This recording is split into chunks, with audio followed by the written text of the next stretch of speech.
Daniel, which is harder to do, to mend or to do? The challenges here or to mend a broken heart? Ano po? Tatlo actually.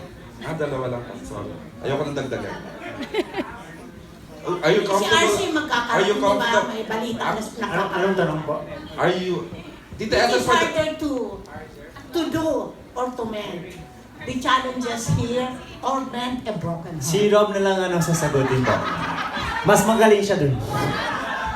Robbie, are you comfortable answering that? Robbie? I think yung mentor po namin dito ay si Gab Valenciano. Gab? Actually, Or si sa'yo na nang RC galing, Munoz din po. Sa'yo nang galing, apat pala. Apat ang kamsawi. Gab? Kayo mo?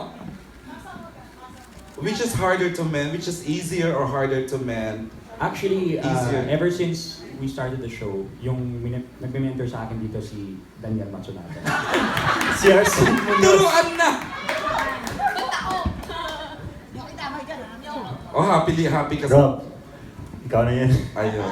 Tita mukhang Teka, bakit mahirap. ba't ako nasama dito? Dalawa lang. Binuking ka ni Robbie. Kaya ba? Kaya? Rob? Si Robbie kasi has Mas a lot of things, mas- has proven that he can do it. Ah. This time, can you do it?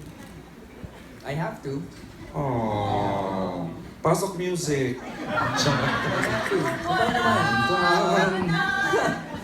Sobrang, syempre, with all the things that happened, kailangan ko mag-move forward kasi there's no room for... Okay. And then there's no room for there's no time to be sad muna. I mean, I have a fair share of my sadness. Until now, Nakita ko yung Tita Ethel. Sobra. honestly, until now, I'm hurting. Pero kailangan ka mag-focus kasi you got lots on your plate. And ito na yung opportunity. Ang tagal mong hinintay itong moment na to. So, right now, with all the things that happen, I can do that because I have to. Wow. Perfect talaga palang maging si Robbie. Sasagot pa ba yun